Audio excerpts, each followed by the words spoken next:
স্বাগত নিউজ 24 রাতের সংবাদে আপনাদের সঙ্গে আছি আমি সজল দাস এবং আমি আফরিন আনোয়ার। দেখছিলেন সংবাদ শিরোনাম, এবারে বিস্তারিত। রাজধানীর আরমানিটোলায় আবাসিক ভবনের কেমিক্যাল গোডাউনে আবারও আগুন। সেই আগুনে এখন পর্যন্ত কেড়ে নিয়েছে 4 জনের প্রাণ। আহতদের মিটফোর্ড ও শেখ হাসিনা জাতীয় বার্ন ইনস্টিটিউটে চিকিৎসা দেওয়া হচ্ছে। আবাসিক এলাকায় অবৈধ কেমিক্যাল গোডাউনের করায় মামলার প্রস্তুতি নিচ্ছে পুলিশ। ফায়ার সার্ভিস ও জেলা প্রশাসন ছাড়াও প্রশাসনের একাধিক দল জানিয়েছে ঘটনা তদন্তের কথা। আর এই সংক্রান্ত মামলা হয়েছে বংশাল থানায়। আলী তালুকদারকে সাথে নিয়ে বিস্তারিত জানাচ্ছেন মাসুদা লাবনী। শুক্রবার ভোর রাত 3:15টার পর পুরান ঢাকার আরমানিটোলায় হাজী মুসা মেনশনের এই 6তলা ভবনের নিচতলায় দাহ্য পদার্থের গোডাউন থেকে হঠাৎই আগুনের সূত্রপাত হয়, যা মুহূর্তেই ছড়িয়ে পড়ে পুরো ভবনে। কারেন্ট থেকে লাগছে কি কেমিক্যাল থেকে বলা যাচ্ছে না। এটাকে এখান থেকে স্থানান্তর করার জন্য আমাদের প্রক্রিয়া আরম্ভ হয়ে গেছে। খবর পেয়ে দ্রুত ফায়ার সার্ভিসের কর্মীরা ঘটনাস্থলে এসে আগুন নিয়ন্ত্রণের চেষ্টা করেন, কিন্তু নিচতলায় কেমিক্যালের গোডাউন থাকায় আগুন নেভাতে বেগ পেতে হয় ফায়ার সার্ভিসকে। প্রায় 3 ঘন্টা চেষ্টায় তাদের 19টি ইউনিট নিয়ন্ত্রণে আনে আগুন। ভবনটির বাকি 5 তলায় 18টি পরিবার বসবাস করতেন। বেশিরভাগ বাসিন্দা ভবনের ছাদে অবস্থান নেন। ফায়ার সার্ভিস ল্যাডার ইউনিট দিয়ে তাদের উদ্ধার করে। অনেকেই আবার গ্রিল ভেঙে পাশের ভবন দিয়ে বেরিয়ে যান। গ্রিল ভাঙার পরে তারপর ওই দিক থেকে আমরা পাশের ছাদে আর কি লাফ দিয়ে নামি। আমরা সবসময় বলতাম যে এখানে যে আপনারা কেমিক্যাল রাখেন, এই কেমিক্যাল কি আগুন ধরার কেমিক্যাল? পরে বলতে কি না, এগুলিতে আগুন ধরবে না আপা। কেমিক্যালের আগুনের ভয়াবহতা চিন্তা করে আশপাশের ভবন থেকেও বাসিন্দাদের সরিয়ে নেওয়া হয়। যেহেতু এটা একটা কেমিক্যালের গোডাউন, 6তলা বিল্ডিং এর নিচতলায় কেমিক্যালের আপনার দোকানগুলো আছে, সেখানে কেমিক্যালের মধ্যে আগুন লেগেছে। এ ঘটনায় আগুনে মারা যান সেখানকার বাসিন্দা কবির, নিরাপত্তা কর্মী রাসেল ও অলিউল্লাহ ব্যাপারী। এছাড়া হাসপাতালে নেয়ার পর মৃত্যু হয় ইডেন কলেজ ছাত্রী সুমাইয়ার। আহত হন ফায়ার সার্ভিসের কর্মী সহ অন্তত 21 জন। 4 জন আমরা অলরেডি আইসিইউতে নিয়ে গেছি, বাকি সবারই এটা ম্যাক্সিমামই হচ্ছে ইনহেলেশন বার্ন। পরে ঘটনাস্থলে আসেন আইন শৃঙ্খলা বাহিনী ও বিভিন্ন সংস্থার কর্মকর্তারা। কয়েকটা ড্রাম দেখতে পাচ্ছি এখানে, যে নীল কতগুলো ড্রাম দেখতে পাচ্ছি, হাইড্রোজেন পারঅক্সাইড, এটা ফ্লেমেবল কেমিক্যালস। তা এগুলো আগুন দিলে জ্বলবে। পুরো বিল্ডিংটিকে আমরা একদম নিরাপদ করে দিব, যে কোনোভাবেই যেন এটাতে এক্সপ্লোশন না থাকে। স্থানীয়রা জানান, বেশিরভাগ ভবনে কেমিক্যাল গোডাউন থাকায় নিরাপত্তাহীনতায় ভোগেন তারা। যারা নাকি বাড়িওয়ালা অধিক লোভে অধিক টাকার বিনিময়ে তারা গোডাউনগুলো ভাড়া দেয়, আমরা ঝুঁকিতে থাকি, এটা আমাদের দোষ। স্থানীয় এমপি হাজী সেলিম আসলেও দুপুর পর্যন্ত ঘটনাস্থলে দেখা মেলেনি দক্ষিণ সিটির মেয়রের। এছাড়া খুঁজে পাওয়া যায়নি ভবনের মালিক, গোডাউন ও দোকানদার কাউকেই। মাসুদা লাবনী, নিউজ 24, ঢাকা। এদিকে পুরান ঢাকায় একের পর এক ভয়াবহ অগ্নিকাণ্ডেও টনক নড়েনি কর্তৃপক্ষের। এতটুকু বাস্তবায়ন হয়নি অগ্নিকাণ্ড প্রতিরোধে তদন্ত কমিটির সুপারিশ। বিশেষজ্ঞদের মতে এসবের দায় কোনোভাবেই এড়াতে পারে না সিটি কর্পোরেশন। তবে ঢাকা দক্ষিণের মেয়র মনে করেন, সিটি কর্পোরেশনের অনুমতি ছাড়া এভাবে রাসায়নিক আমদানির ব্যবসা আর চলা উচিত নয়।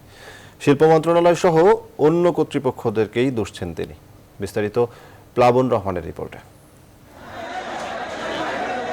2010 সালের ভয়াবহ নিমতলী ট্র্যাজেডি। কেমিক্যাল গুদামের আগুনে জ্বলে পুড়ে নিঃশেষ 124 তাজা প্রাণ।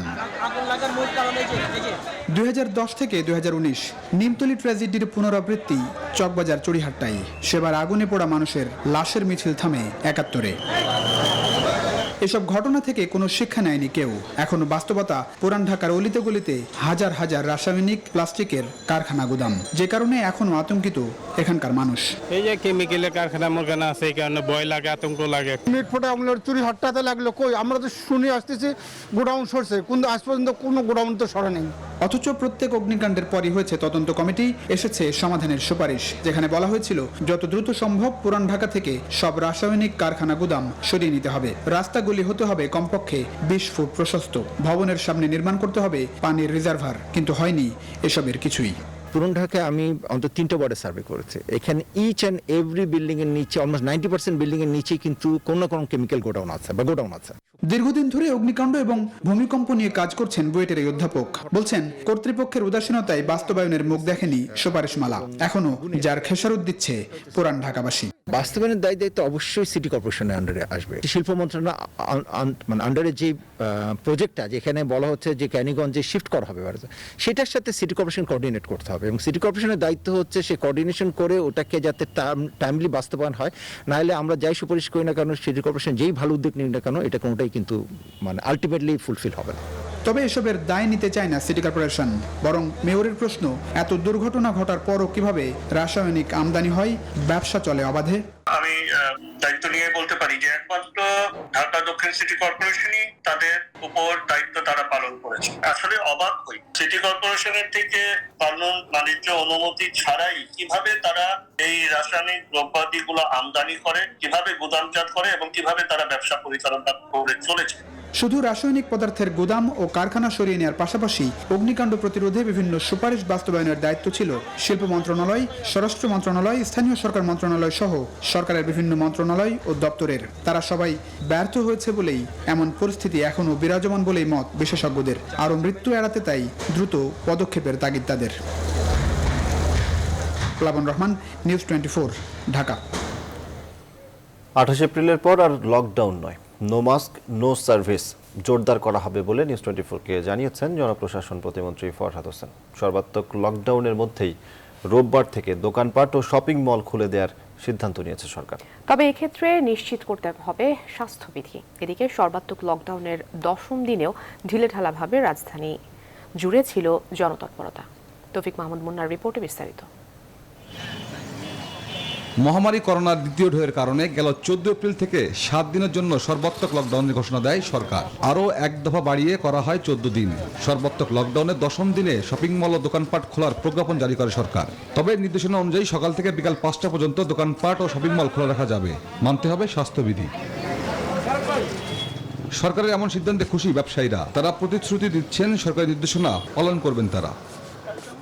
চেষ্টা করবো স্বাস্থ্যবিধি মেনে দোকানদারি করার জন্য। যেহেতু আমাদেরকে মনে করেন দেওয়ালে পিঠ থেকে গেছে, এখন যেহেতু আমাদের কয়েকটি ঘন্টা সময় দিছে, অবশ্যই আমরা একটা কাস্টমার সোশ্যাল ডিস্টেন্স মেনে চলবো। আমরা শতভাগ স্বাস্থ্যবিধি মেনে আমরা ব্যবসা পরিচালনা করব। যারা শতভাগ স্বাস্থ্যবিধি মেনে ব্যবসা পরিচালনা করবেন না, তাদের দোকানগুলো, তাদের প্রতিষ্ঠানগুলো স্ব মার্কেটের সমিতিতে অনুরোধ করব তারা যেন বন্ধ করে দেন। সর্বাত্মক লকডাউনের 10ম দিনে অনেকটা ঢিলেঢালা ভাব রাজধানী জুড়ে। স্বাস্থ্যবিধি মানার কোনো বালাই নেই। ঘামতেছি তো মুছতেছি, এখন পাউডার রাখলাম, ঘামে গেছি, মুছতেছি। মাস্কটা আসলে এটা নিতে যে ছিঁড়ে গেছে আর কি। মাস্ক এই যে করছি, বলেন করছি তো। জনপ্রশাসন প্রতিমন্ত্রী নিউজ 24-কে বলেন, 28 এপ্রিলের পর আর বাড়ছে না লকডাউন। তবে স্বাস্থ্যবিধি নিশ্চিত সহ নানা সিদ্ধান্ত আসতে যাচ্ছে। লকডাউন বাড়ছে না, তবে আমাদের বেশ কিছু তো থাকবে। আমাদের মনে করেন যে স্বাস্থ্যবিধির উপরে জোরালো আপনার ভূমিকা থাকবে। কঠোরভাবে স্বাস্থ্যবিধি মানা সাপেক্ষে এখানে শতভাগ মাস্ক পরতে হবে। যে মানুষটি আসবে নো মাস্ক নো সার্ভিস। এখানে কোনো মানুষ যদি মাস্ক পরে না যায় সে কোনো সার্ভিস পাবে না। সে কোনো জায়গা থেকে এই একটা আমাদের সামাজিক আন্দোলন তৈরি করছে। করোনা মোকাবেলায় সবাইকে নিয়ে সামাজিক আন্দোলন গড়ে তোলার আহ্বান জানান জনপ্রশাসন প্রতিমন্ত্রী। তৌফিক মাহমুদ মুন্না, নিউজ 24, ঢাকা। এবার স্বাস্থ্যবিধি উপেক্ষিত হলে আরো ভয়াবহ রূপে আসবে করোনার তৃতীয় ঢেউ, এমনটা জানালেন জনস্বাস্থ্যবিদরা। লকডাউনে জনসমাগম ও সামাজিক অনুষ্ঠান বন্ধ থাকায় মৃত্যু ও সংক্রমণের হার 20% নিচে রয়েছে বলে জানান তারা। এদিকে 24 ঘন্টায় সারা দেশে করোনায় মৃত্যু হয়েছে 88 জনের, আর সংক্রমিত হয়েছেন 3629 জন। বিস্তারিত ফখরুল ইসলামের রিপোর্টে। করোনার দ্বিতীয় ঢেউয়ে সংক্রমণ ও মৃত্যুর উচ্চ হারে সর্বত্রই যেন শঙ্কা আর হাহাকার। লকডাউনের এই সময়ে জনসমাগম ও সামাজিক অনুষ্ঠান বন্ধ থাকায় 20% নিচে ছিল সংক্রমণের পরিসংখ্যান। তবে 28 এপ্রিল লকডাউন তুলে নেওয়া হলে পরিস্থিতি আবারও অবনতির শঙ্কায় জনস্বাস্থ্যবিদরা। রোগতত্ত্ব, রোগ নিয়ন্ত্রণ ও গবেষণা প্রতিষ্ঠানের এই উপদেষ্টা বলছেন, আবারও মানুষ স্বাস্থ্যবিধি অবহেলা করলে করোনা আরও ভয়াবহ রূপে ছড়াবে তৃতীয় ঢেউয়ে। সংক্রমণ পরিস্থিতি একটা স্থিতিশীল জায়গায় আছে। শতকরা 20-এর বেশি শনাক্তের হারটা এই মুহূর্তে উঠছে না। কয়েকদিন ধরে আমরা সতর্কতা সবকিছু পরিহার করি, তাহলে কিন্তু আবারও সংক্রমণ অনেক ঊর্ধ্বগতি হবে, যেটাকে মাননীয় মন্ত্রী মহোদয় তৃতীয় ঢেউয়ের কথা বলছেন। এটি কিন্তু দ্বিতীয় ঢেউয়ের চাইতে আরো মারাত্মক হবে, আরো অনেক বেশি আক্রান্ত হবে, মৃত্যুর সংখ্যাটা বেড়ে যাবে। টিকার মজুদ বাড়াতে চেষ্টা চালিয়ে যাওয়ার আহ্বান জানিয়ে হাসপাতালগুলোর সক্ষমতা বাড়ানোর আহ্বান জানান তিনি। শ্রমজীবী মানুষদের জীবিকাকে প্রাধান্য দিয়ে সরকার একটু শিথিল করেছে। সংক্রমণ পরিস্থিতি শিথিল হয়নি, সংক্রমণ পরিস্থিতি নিচে নামেনি, একটু স্থিতিশীল অবস্থা দেখছি। কাজে বিপদ আমাদের পুরো মাত্রাই আছে। আমাদের নিয়ম মেনে চললে আমরা এই বিপজ্জনক অবস্থা থেকে আমরা হয়তো এই গ্রহণযোগ্য পর্যায়ে যাব। আমাদের সমগ্র জনসংখ্যাকে যদি একটা নিরাপদ মাত্রায় মানে আমাদের রাখতে হয়, তাহলে কিন্তু আমাদের টিকাদানের হারটা আরো বাড়াতে হবে। স্বাস্থ্য অধিদপ্তরের হিসেবে 24 ঘন্টায় করোনায় 88 জনের প্রাণহানিতে মোট মৃত্যু সংখ্যা ছাড়িয়েছে 10,869 জন। সংক্রমিত হয়েছে 3629 জন। মোট সংক্রমণ ছাড়িয়েছে 7,39,000-এর বেশি। মোট সুস্থ হয়েছেন 6,47,000-এর বেশি। ফখরুল ইসলাম, নিউজ 24, ঢাকা। রাজধানীতে করোনায় মৃতের সংখ্যা অস্বাভাবিক বেড়ে যাওয়ায় গোরস্থানগুলোই দীর্ঘ হচ্ছে কবরের সারি। বিশেষ করে গেল 2 সপ্তাহ ধরে মৃত্যুর ঊর্ধ্বগতিতে লাশ দাফনে বেগ পেতে হচ্ছে গোরস্থান কর্তৃপক্ষকে। লাশের চাপে আগেভাগেই কবর খুঁড়ে রাখছেন কর্মীরা। হাসপাতাল আর গোরস্থানে করোনার ভয়াবহ এমন চিত্রের বাইরে উদাসীন বেশিরভাগ মানুষ। বিস্তারিত মাহমুদুল হাসানের রিপোর্টে। রাজধানীর রায়ের বাজার শহীদ বুদ্ধিজীবী স্মৃতিসৌধের ঠিক পেছনে ঢাকা উত্তর সিটির বিশাল এই গোরস্থান। শুক্রবার জুম্মার নামাজ শেষে গোরখোদকদের এমন ব্যস্ততা।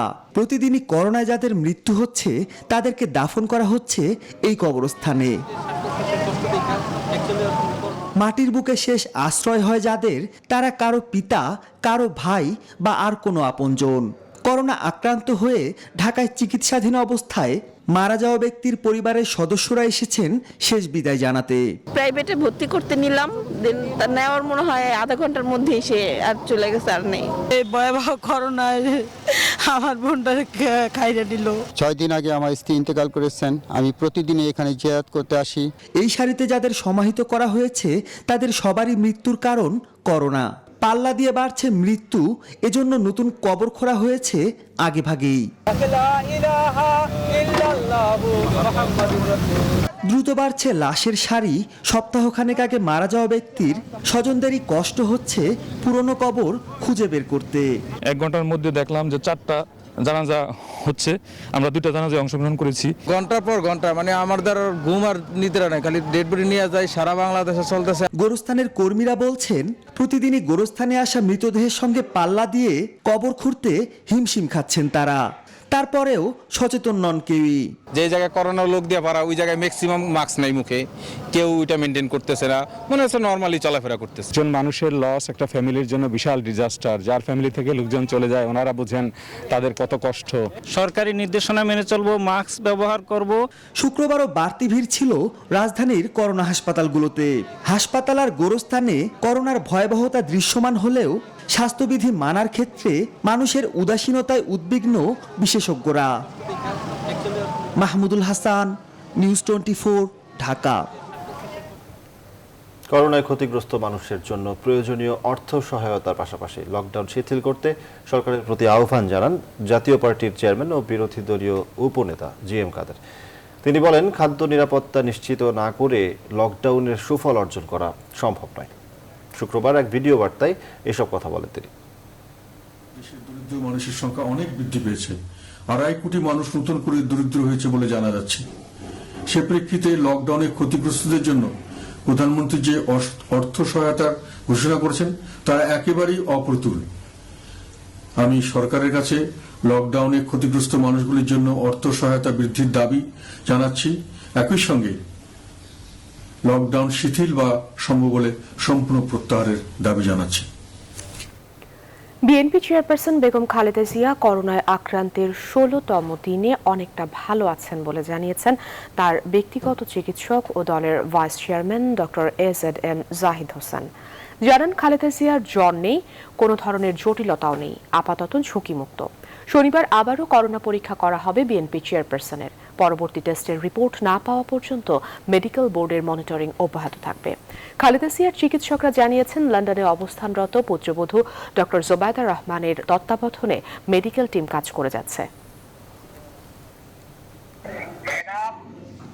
পর্যন্ত স্থিতিশীল আছে এই মুহূর্তে পর্যন্ত করার পর তারপরে আপনাদেরকে শোনা যাবে। ওনার এখন এই মুহূর্তে বাইরে নেওয়া হবে না, তারপরে লাগলে নেওয়া হবে। এদিকে নারায়ণগঞ্জের ফতুল্লায় এক বাড়িতে গ্যাসের পাইপলাইন বিস্ফোরণে নারী শিশু সহ দগ্ধ হয়েছেন 11 জন। শুক্রবার ভোর 6টার দিকে ভবনের 3য় তলায় গ্যাসের পাইপলাইন বিস্ফোরণে সবকিছু ধ্বংসযজ্ঞে পরিণত হয়। দগ্ধদের মধ্যে 6 জনকে জেনারেল হাসপাতালে চিকিৎসা দেওয়া হচ্ছে, আর 5 জনকে ঢাকা মেডিকেলের শেখ হাসিনা বার্ন ইনস্টিটিউটে ভর্তি করা হয়েছে। তারা কেউই আশঙ্কামুক্ত নয় বলে জানিয়েছেন চিকিৎসকরা। এই ঘটনায় 7 সদস্যের তদন্ত কমিটি গঠন করা হয়েছে। একই সঙ্গে ওই ভবনের বাসিন্দাদের সরিয়ে দিয়ে ভবনটি সিলগালা করার নির্দেশ দেওয়া হয়েছে। ব্রাহ্মণবাড়িয়ায় গেল 26 থেকে 28 মার্চের সহিংসতার ঘটনায় জড়িত ব্যক্তিদের চিহ্নিত করে বিচারের আওতায় আনার দাবি জানিয়ে হেফাজতে ইসলাম থেকে পদত্যাগের ঘোষণা দিয়েছেন মুফতি আব্দুর রহিম কাশেমি। শুক্রবার দুপুর 12টার দিকে এক লিখিত বিবৃতিতে বিষয়টি নিশ্চিত করেন হেফাজতের এই নেতা। তিনি হেফাজতের কেন্দ্রীয় কমিটির সদস্য এবং জেলা কমিটির যুগ্ম সাধারণ সম্পাদক ছিলেন। এদিকে হেফাজতের যুগ্ম মহাসচিব খালিদ সাইফুল্লাহকে 5 দিন ও ঢাকা মহানগরীর সহ দপ্তর সম্পাদক ইহতেশামুল হককে 4 দিনের রিমান্ডে পাঠিয়েছেন আদালত।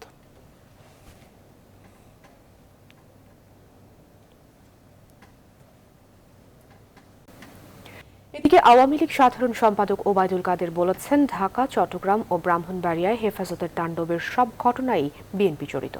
বিএনপি মুক্তিযুদ্ধের চেতনা বিরোধী এবং উগ্র সাম্প্রদায়িক দানবের প্রকাশ্য পৃষ্ঠপোষক দল বলেও মন্তব্য করেন তিনি। নিজ বাসা থেকে দেওয়া ভিডিও বার্তায় তিনি এসব কথা বলেন। এর মধ্যে যারা এই আগুন সহিংসতা যারা অংশ নিয়েছে তাদেরকে ভিডিও ফুটেজ দেখেই গ্রেপ্তার করা হচ্ছে। এখানে আলেম ওলামা দেখে বা বিএনপির লোকেরা আজকে এটা পরিষ্কার হয়ে গেছে। চট্টগ্রামে, ব্রাহ্মণবাড়িয়া যে তাণ্ডব চলেছে, ঢাকা, সোনারগাঁয়, সব তাণ্ডবে বিএনপির নেতা কর্মীরা জড়িত। ভিডিও ফুটেজ দেখেই তাদের নেতা কর্মীরা যারা জড়িত তাদেরকেই গ্রেপ্তার করা হচ্ছে। নামে ওয়াজ মাহফিল, কিন্তু বক্তব্যের বিষয় আর বাচন ভঙ্গিতে সিনেমার গান, ব্যঙ্গ বিদ্রুপ, পরচর্চা আর তিরস্কার। ধর্মীয় আসরেই ধর্ম দর্শনের গুরুত্ব কমে যেখানে মুখ্য হয়ে ওঠে ব্যক্তিগত আলাপ, পারিবারিক কেচ্ছা আর গীবত। ওয়াজ মাহফিলের নামে এমন আচরণকারীদের বিদআত মোটেও গ্রহণযোগ্য নয়, এমন মন্তব্য করেছেন ইসলামী চিন্তাবিদরা। শুকুর নামের রিপোর্টে বিস্তারিত।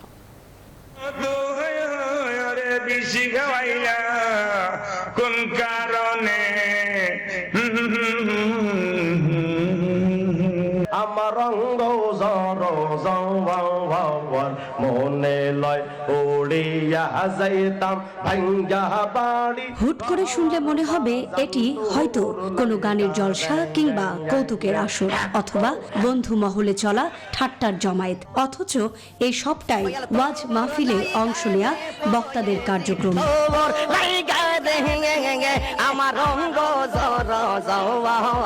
সিনেমার গান, ছন্দে ছন্দ মিলিয়ে ব্যঙ্গ বিদ্রুপ, চিৎকারের সুরে পরচর্চা, তিরস্কার, কখনো আবার যোগ হয় অশুদ্ধ বক্তব্য আর অশালীন অঙ্গভঙ্গি। এসব কিছুর মধ্যে ধর্মীয় দর্শন, হাদিস পাঠ, কোরআন তেলাওয়াত যেন খুবই কম গুরুত্বপূর্ণ, বরং ব্যক্তিগত গল্প, পারিবারিক কেচ্ছা আর অন্যের দোষ ধরাই যেন এসব বক্তাদের মূল লক্ষ্য। প্রচলিত যে ওয়াজ মাহফিলের নামে কিছু কিছু বক্তা যে কাজটি করছেন, বিভিন্ন গানের সুর নকল করছেন অথবা গান গাচ্ছেন, একে অপরকে নিয়ে মজাক করছেন, এটার দ্বারা আমি যতটুকু বুঝি এর দ্বারা হলো জনগণকে হাসানো, কাঁদানো অথবা জনগণকে একটা বাহবা নেওয়া উদ্দেশ্য। এর দ্বারা আসলে ওয়াজ মাহফিলের দ্বারা যে হেদায়েতটা আসতো সে হেদায়েতটা এর দ্বারা কখনো আসবে না। সৈয়দ নজরুল ইসলাম সন্দেহ নাই। ওয়াজ মাহফিলের নামে এমন আচরণকারীরা বিদাত করছেন, যা কখনোই গ্রহণযোগ্য নয়, এমন মন্তব্য করেছেন ইসলামী চিন্তাবিদ মুফতি আমজাদ হোসাইন হেলালি। যাতে করে ওয়াজ মাহফিলের নামে যারা অন্যায় কাজ করছেন, যারা এভাবে কি বলে অশ্লীল কথাবার্তা বলছেন, অঙ্গভঙ্গি করছেন, বিভিন্নভাবে মানুষদেরকে মানে আকৃষ্ট করার চেষ্টা করছেন, আসলে এটা একেবারে অনুচিত। তার মতে ওয়াজের নামে বর্তমান সময়ে যারা নোংরা প্রতিযোগিতায় নাম লেখাচ্ছেন তাদের রুখতে দেশের আলেমগণদের এগিয়ে আসা জরুরি, সেই সাথে সচেতন হতে হবে জনগণদেরও। সুকন্যা আমির, নিউজ 24, ঢাকা। এবার নগদের সৌজন্যে বিশেষ আয়োজন বিজয় থেকে অর্জনে।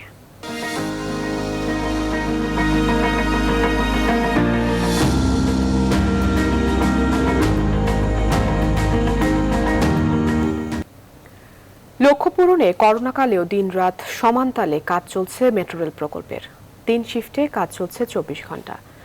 উত্তরা থেকে আগারগাঁও পর্যন্ত অগ্রগতি প্রায় 84%। এরই মধ্যে জাপান থেকে রাজধানীর উত্তরা ডিপোতে পৌঁছেছে মেট্রো রেলের কোচ। প্রকল্প পরিচালক বলছেন 19 ধাপের পরীক্ষা শেষে জোড়া লাগবে দেশের প্রথম মেট্রো রেল। প্লাবন রহমানের রিপোর্ট।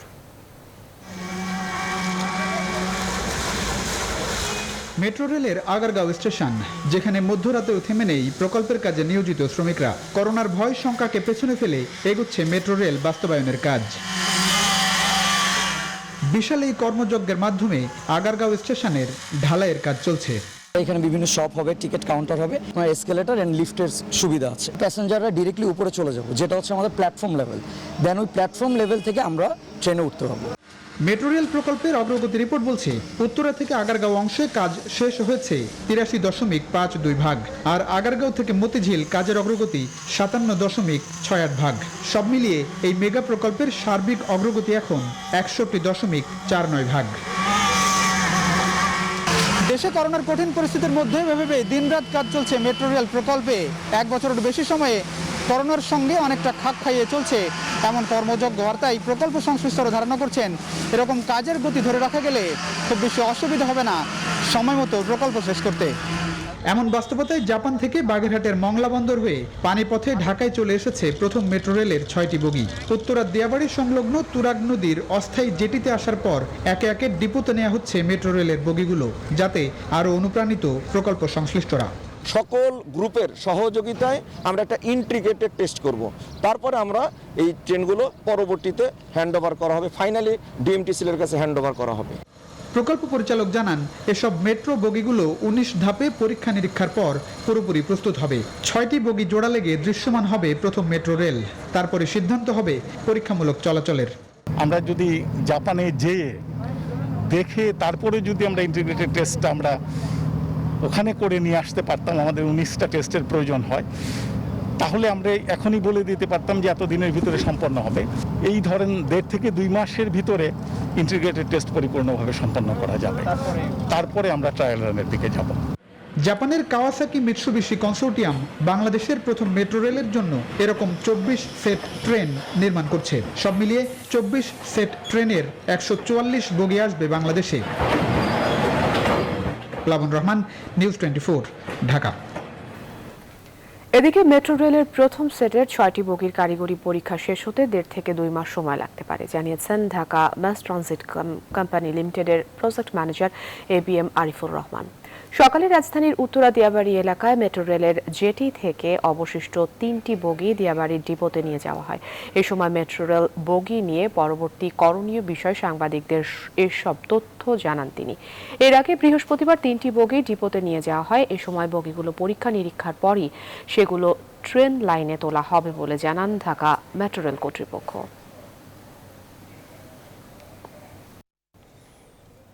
মেধা সম্পদ সুরক্ষা সম্মাননা স্মারক পেল দেশের শীর্ষ ব্যবসায়ী গ্রুপ বসুন্ধরা। শুক্রবার বিকেলে এক ভার্চুয়াল অনুষ্ঠানে এই ঘোষণা দেন সংস্কৃতি প্রতিমন্ত্রী KM খালেদ। মেধাস্বত্ব সুরক্ষায় সংশ্লিষ্ট ব্যক্তি ও প্রতিষ্ঠানকে উৎসাহ দিতে 2018 সাল থেকে মেধাস্বত্ব সম্পদ সুরক্ষা সম্মাননা স্মারক প্রবর্তন করা হয়েছে।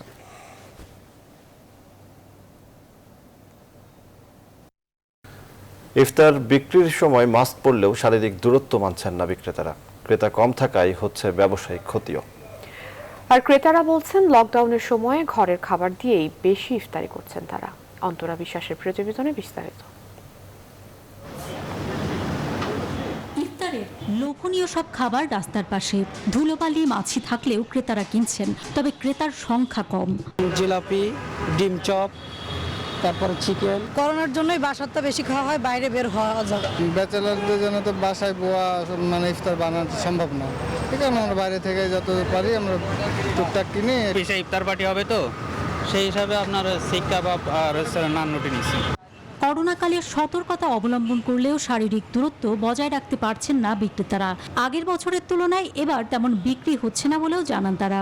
চিকেন বড়ি, চিকেন তান্দুরি, বিফ শিক, মাটন জালি কাবাব, ডিম চপ, তারপরে আছে জিলাপি, রেশমি জিলাপিটা বেশি চলে। অন্য বছরের তুলনায় এই বছরে তো বেচাকেনা একদমই নাই। আমাদের ওইগুলো ছেলেমেয়ের স্যালারি দেবো কীভাবে, এটা আমরা টেনশনে আছি। অর্ধেকের বেশি আইটেম থাইকা যায়, আর একদিনের রাস্তার পাশে তো একদিনেরটা আরেকদিন আমরা চালাইতে পারি না, ওটা স্টাফকে দিয়ে খাওয়াই ফেলি। ঘরের তৈরি হোক কিংবা বাইরের কেনা, ইফতারের সময় স্বাস্থ্যকর খাবারই সবার প্রত্যাশা। অন্তরা বিশ্বাস, নিউজ 24, ঢাকা। গেল কয়েকদিনে একের পর এক রেকর্ড ভাঙছে করোনা বিপর্যস্ত ভারত। হাসপাতালে হাসপাতালে অক্সিজেন সংকট হচ্ছে তীব্র। শেষকৃত্য করার জন্য শ্মশানেও দীর্ঘ প্রতীক্ষায় মৃতের স্বজনেরা। করোনার দ্বিতীয় ঢেউ শুধু ভারতে নয়, বিপর্যয় এনেছে গোটা বিশ্বে। দেখা দিয়েছে ভ্যাকসিন সংকটও। মাসুদ রানার ডেস্ক রিপোর্ট। এভাবেই এক মুমূর্ষু করোনা রোগীর মুখের অক্সিজেন নিয়ে আরেক রোগীর বাঁচার লড়াই। নয়াদিল্লি সহ ভারতের বিভিন্ন রাজ্যের হাসপাতালে অক্সিজেনের মজুদ দ্রুত ফুরিয়ে আসছে। রোগীদের বাঁচাতে অসংখ্য হাসপাতাল এখন অক্সিজেন জোগাড়ে মরিয়া। বর্তমান জনস্বাস্থ্য সংকটকে জাতীয় জরুরি পরিস্থিতি হিসেবে অভিহিত করেছেন দেশটির সুপ্রিম কোর্ট। এ অবস্থায় শুক্রবার করোনা রোগীদের ক্ষেত্রে হেপাটাইটিসের ওষুধ ভিরাফিন ব্যবহারের অনুমতি দেওয়া হয়েছে। 24 ঘন্টায় ভারতে 3,32,000-এর বেশি করোনা রোগী শনাক্ত হয়েছে। বিশ্বের কোনো দেশে এখন পর্যন্ত একদিনে এত রোগী আগে কখনো শনাক্ত হয়নি। এমনকি মৃত্যুতেও নতুন রেকর্ড হয়েছে। দিনরাত 24 ঘন্টা কাজ করেও শ্মশানে ফুরাচ্ছে না লাশের সারি। উপায়ন্তর না দেখে জ্বালানো হচ্ছে গণচিতা। পরিস্থিতি মোকাবেলায় পশ্চিমবঙ্গে নির্বাচনী প্রচার সফর বাতিল করে শুক্রবার করোনা পরিস্থিতি নিয়ে উচ্চ পর্যায়ের বৈঠকে বসেন প্রধানমন্ত্রী নরেন্দ্র মোদী। এদিকে মহামারী মোকাবেলায় বেশ কয়েকটি টিকা আশার সঞ্চার করলেও সরবরাহের ঘাটতি সে আশাও ফিকে করে দিচ্ছে। টিকা সরবরাহের ঘাটতির কারণে বিশ্ব স্বাস্থ্য সংস্থার কোভ্যাক্স কর্মসূচিও বড় সংকটে পড়েছে। চুক্তি অনুযায়ী ভ্যাকসিন সরবরাহ না করতে পারায় অ্যাস্ট্রাজেনিকার বিরুদ্ধে মামলা করেছে ইউরোপীয় ইউনিয়ন। এরই মাঝে বেশ কয়েকটি দেশে নকল টিকা বিক্রির অভিযোগ উঠেছে। মাসুদ রানা, নিউজ 24।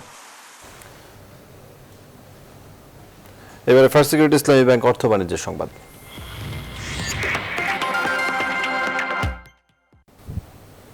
রমজানের মধ্যেও লকডাউনের কারণে দেশের বৃহত্তর পাইকারি বাজার চট্টগ্রামের খাতুনগঞ্জ ক্রেতা শূন্য। পাইকাররাও দিশেহারা। নেই শ্রমিকদের হাকডাক। বিক্রি করতে না পারায় পৌঁছে যাচ্ছে পেঁয়াজ সহ কাঁচামাল। লেনদেনেও নেমেছে স্থবিরতা। আমদানিকারকরা বলছেন, আগের এলসি করা পণ্য এখনও চট্টগ্রাম বন্দর হয়ে আমদানি অব্যাহত থাকলেও বিক্রি না থাকায় হতাশ তারা। ক্যান্ডি টেস্টে প্রথম ইনিংসে শ্রীলঙ্কার চেয়ে 312 রানে এগিয়ে তৃতীয় দিনের খেলা শেষ করেছে বাংলাদেশ। মুশফিক লিটনের অর্ধশতকে বাংলাদেশের 7 উইকেটে 541 রানের বিপরীতে লঙ্কানদের সংগ্রহ 3 উইকেটে 229। হাফ সেঞ্চুরি পেয়েছেন করুণারত্নে আর থিরিমান্নে। 2 উইকেট তুলে টাইগার সেরা বোলার তাইজুল ইসলাম। বিস্তারিত জানাচ্ছেন পার্থ বণিক। ক্যান্ডি টেস্টের তৃতীয় দিন শেষ বেলা, উইকেটের জন্য মরিয়া বাংলাদেশ। 71তম ওভারে করুণারত্নেকে প্যাভিলিয়নের পথ দেখিয়ে দিয়েছিলেন আম্পায়ার রুচিরা পাল্লিয়া গুরুজি, কিন্তু সে যাত্রায় রিভিউ নিয়ে বেঁচে যান লঙ্কান ওপেনার। নাছোড়বান্দা তাইজুলের শেষ বলে ফের লেগ বিফোরের আবেদন, তবে রিভিউ নিয়েও ফেরানো যায়নি করুণারত্নেকে। দিন শেষে যার নেতৃত্বে আরও একদিনের জন্য পাল্লে কেল্লে টেস্ট আগলে রাখল শ্রীলঙ্কা। তৃতীয় দিন প্রথম সেশনে মাত্র 18 ওভার ব্যাটিং করে বাংলাদেশ। এই সময় হাফ সেঞ্চুরি তুলে নেন মুশফিক আর লিটন। লিটন 50 করে বিদায় নিলেও 68 রানে অপরাজিত থাকেন মুশফিক। তার ব্যাটে ভর করেই 7 উইকেটে 541 রানে ইনিংস ঘোষণা দেয় Bangladesh. Long chase, he gets there. পাল্লে কেল্লের স্পিনিং স্বর্গ তৃতীয় দিনও মুখ তুলে চায়নি স্পিনারদের প্রতি। আর তাই তো করুণারত্নে আর থ্রিমান্নের ওপেনিং জুটিতে 114 রান স্বাগতিকদের খাতায়। 58 রানে থ্রিমান্নেকে ফিরে ব্রেক থ্রু এনে দেন মিরাজ। এরপর ওশাদা ফার্নান্দো আর অ্যাঞ্জেলো ম্যাথিউস উইকেটে এলেও তাদের থিতু হতে দেননি তাসকিন ও তাইজুল। এ দুজনে শিকার হয়ে ব্যক্তিগত 30 রানের আগেই পথ ধরেন ফার্নান্দো ও ম্যাথিউস। লঙ্কানরা তৃতীয় দিন পার করে 3 উইকেটে 229 রান নিয়ে, আর বাংলাদেশ মাঠ ছাড়ে 312 রানে এগিয়ে। পার্থ বণিক, নিউজ 24। রাত 10টা সংবাদ এ পর্যন্তই। এতক্ষণ সাথে থাকার জন্য ধন্যবাদ সবাইকে।